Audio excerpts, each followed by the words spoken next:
Hello viewers, I hope muko poa mahali muko. Leo imekuwa ni siku kubwa sana kwa nchi ya Kenya kwa sababu president wetu William Samoei Ruto ameangusha kabineti yake yote na akawatuma wote nyumbani. Ina maana amewafuta kazi leo.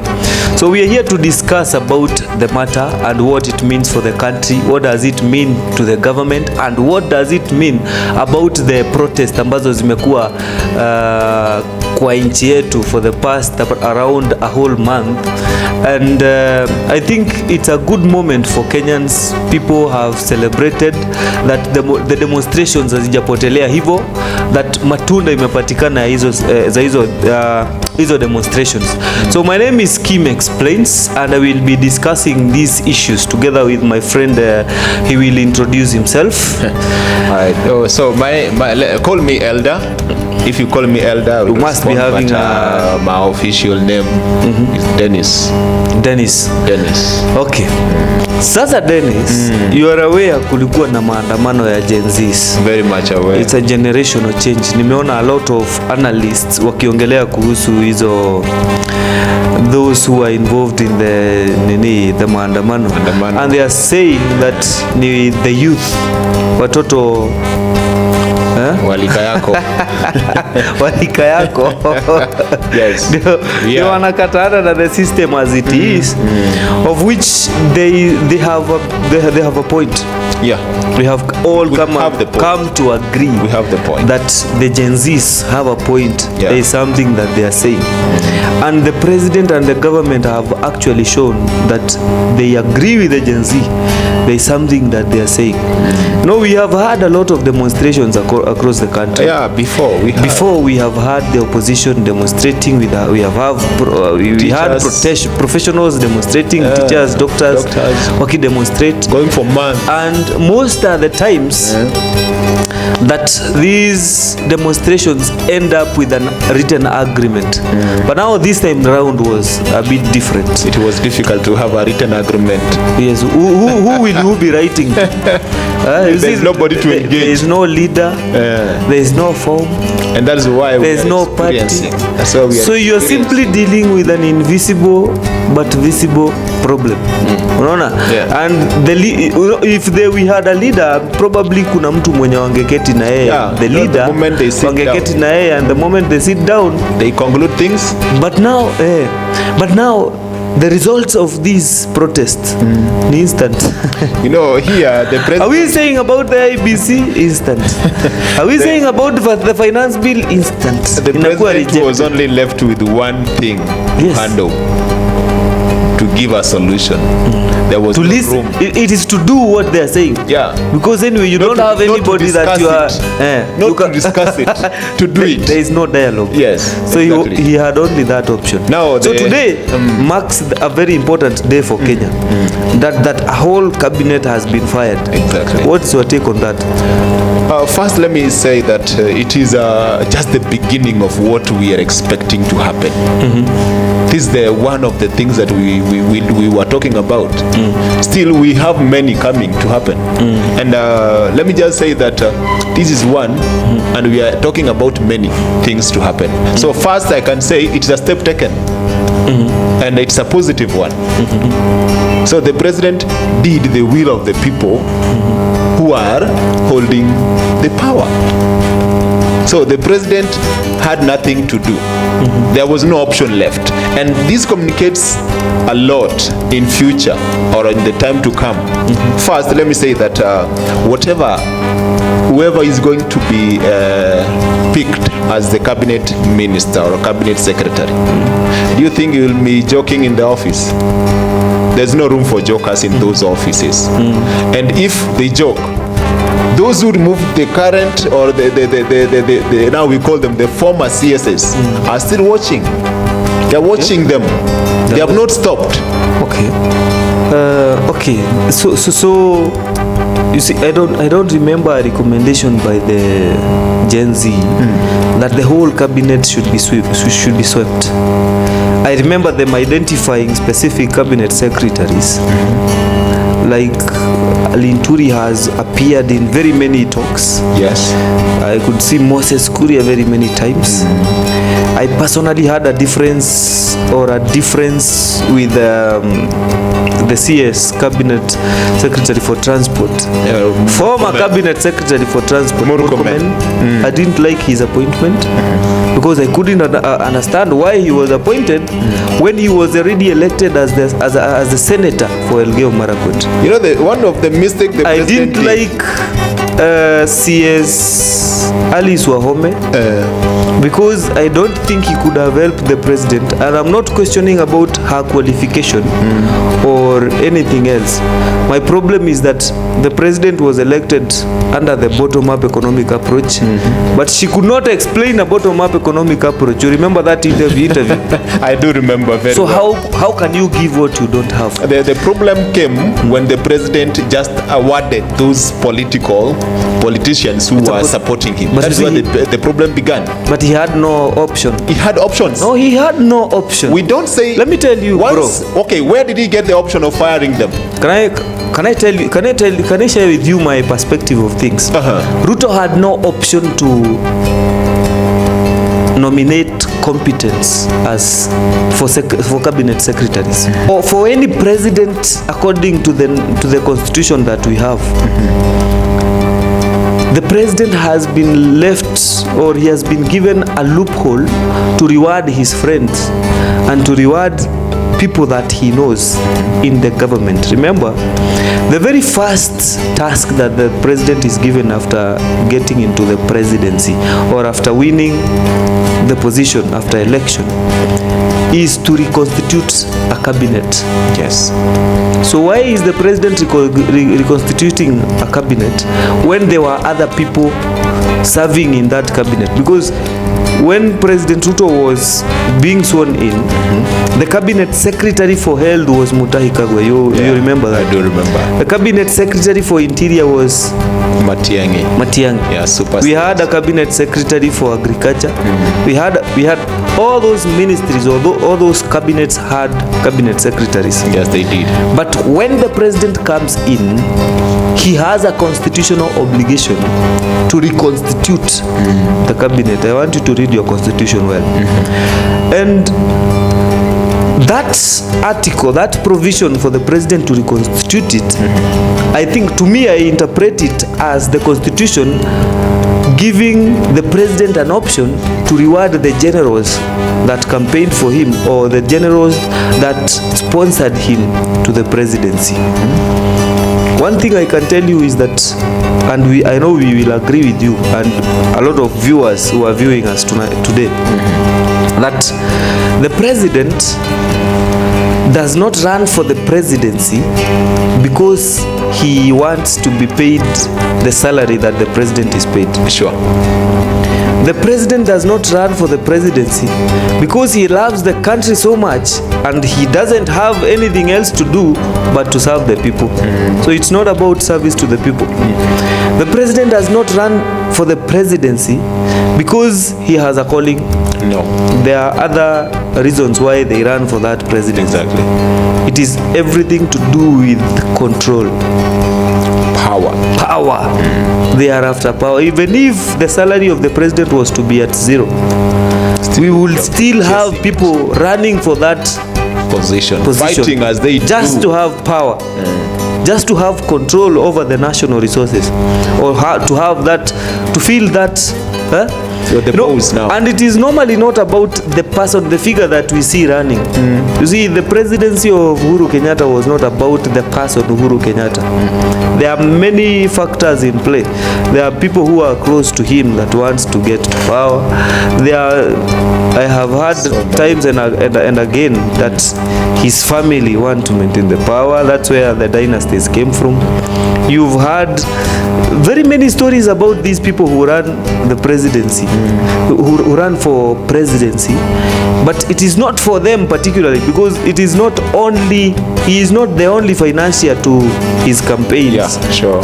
When he's campaigning, he has a lot of people who fund Financing, yeah. who finance that. And after winning, after him becoming the president, he must have a way of reciprocating. He must have a way of giving back. Not to the community. Not to the community, but to those who funded, to the sponsors.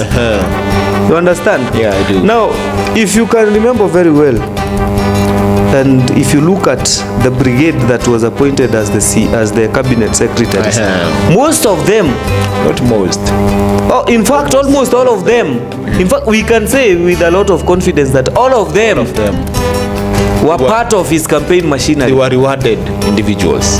So he had no option but to reward them, failure to which I don't want what to could have happened. I don't know.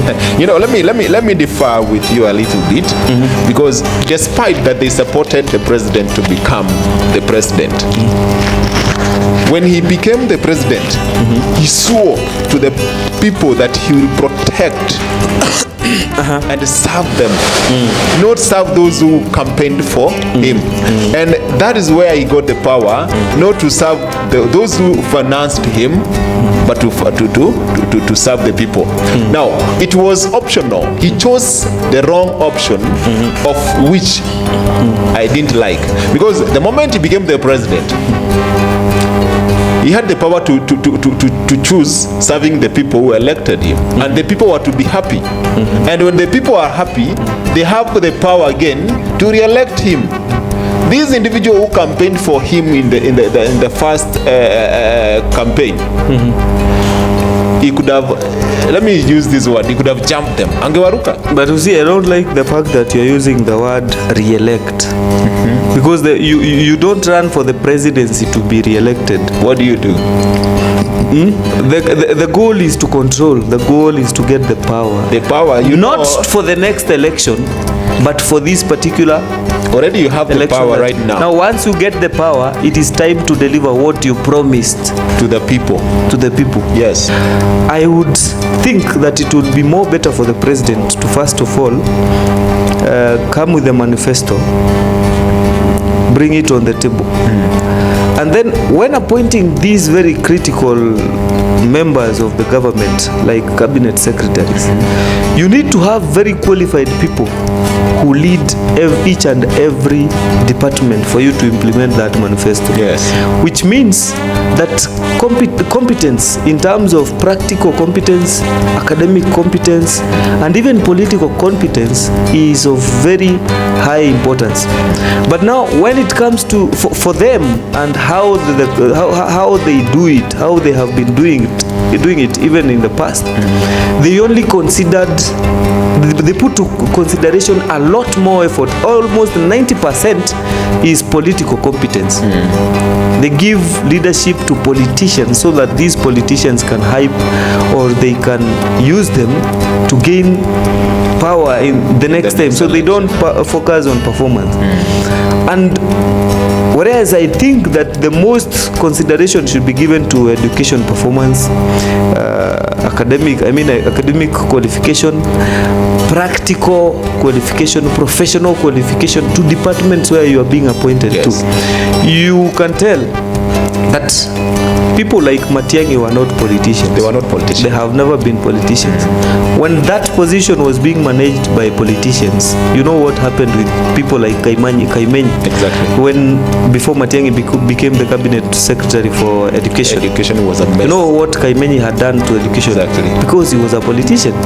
After Matiang'i, and then after Matiang'i was appointed, he performed excellently. Yes, we were given again somebody like not Machogu. This was Machogu the late, is a piece of shit. Magoha. Yeah, Magoha. Another technocrat, Yeah, a professional. Huh? They understand what they are doing. You know what he did in that docket. But now Ruto gave us 100% of politicians. They don't understand things. So they took us back to where we were before. So instead of working for the people, they focused more on I hate the way I see people like Moses Kuria. I don't know whether there is any day that Moses Kuria misses on the headlines or on TV. And I think he enjoys so much being seen on television. Not only being seen, but talking silly things. And talking stupid. They don't bring any people impact. Like those, there's no way people like those can deliver anything. For any government, they cannot. For if it's about political positions, they perform excellent. They can perform excellent. Yes. When it comes to campaigning, because campaigns are dirty games. You know, when it comes to dirty work, they can do. But for clean work, for something that is to be beneficial to the mwananchi, serving people in public service, doesn't matter. So politics it doesn't work. So probably what we expect to happen then? Now they've been fired. Number one, fired. Politicians have been fired. I am just hoping that these politicians, after politicians go, we Kenyans expect that we will see competence in the government, and those individuals who are not on political arenas. But there's a problem. Which problem is that? Don't you remember there's a dialogue with who? Between who and between Ruto and Raila? You know that dialogue could mean, and I also saw there's a plan to share a government with Raila. So it could mean that the puppets to Raila and puppets to Ruto would go in a way and put their some other funny faces. You know, because what I'm seeing online is that people are demanding for a cabinet that is all inclusive, and all inclusive means it has enough women, enough men. It has when it comes to tribe, we have to mix. Even if you are not qualified but you are a Borana, you have to be given. It is not. Even if you are not qualified but you are a woman, you have to be given. That is what most people mean. For me, if I was asked, all those differences should be put aside. You see the same way you would go for an interview at Safaricom. Yeah. Do you know at Safaricom it doesn't matter which tribe you come from. It doesn't. It doesn't matter what gender you are. Even in your company. Prove your competence. If you're looking for a communication head, you must prove beyond reasonable doubt that you are competent. You must have a background that proves it even before you speak. Exactly. And even in government, I think that is what should happen. They should not look at who you are in terms of whether you are a woman or a man. Yeah. They should not look for whether you are a Kikuyu or a Karenjin or a Borana or a Maasai or a Kisii. There is no qualification called gender, because that should not form part of competence. It doesn't. Competence is what exactly matters to do with job creation. Have nothing to do with what tribe you come from, what sex you are, what age you are. In fact, the war between the old and the young should be put aside when we are appointing these members. Now, if he brings in puppets from Azimio and others from his camp, do you think these individuals will accept? They will not even, those individuals who will they appoint? The Kenyans will be watching. You see, it's not a must that they bring individuals that you know. Yeah, it's not that. It's not a must that they will bring individuals or faces that is common to public. You remember what happened to Cherera 4? I do. The Chereras. If you look at that video where Babu Owino talked about the con game, there is a place where he said that Uhuru told them to nominate 4 commissioners, and so they thought that the commissioners would be their guards when it comes to they will do magic and they would win. Okay? Nobody knew that Chereras and the 4 commissioners were sponsored by Azimio, or they were sponsored by was there Azimio before? There was no Azimio. It was nobody knew that they were sponsored by the then opposition, or they were appointed by the then opposition so that they can go and check for them. Hakuna mtu alikuwa anajua, because these faces were new to Kenyans and nobody was interested with knowing them. Only afterwards that we came to know. So even these people are very clever. They can bring their own sycophants. It is possible without necessarily appointing anybody that has ever been seen on camera or seen on media or seen working with them. And still we still end up having the same brand as now, the one that we have. Do you think that we will see, they will be in parliament, watafanywa mahojiano, we will see how they respond, and now we will also see how they are performing, because we are not stopping it here. It is something that we will continue. We are checking. In fact, the people are now the opposition. We are the watchdogs. Actually, people we are the watchdogs. now. So if we see that you are just appointed into that office and you are not doing anything, do you think we will stop shouting? We will still go back to where we were, and we will get a better person into that office. If he gives us a CS who is performing in all those cabinet where they will be sitting, do you think we will complain? If we see the services being delivered, unaenda hospitali unapata kuna dawa, unaenda unapata daktari yako anakutibu, do you have a reason to complain? You don't. So just make the system work for the people. The system work for the people. Simple. Asante. Tutafikisha hapo kwa leo. If you're here for the first time, kindly subscribe to our channel and don't forget to leave a comment. Tell us what you think about the issue.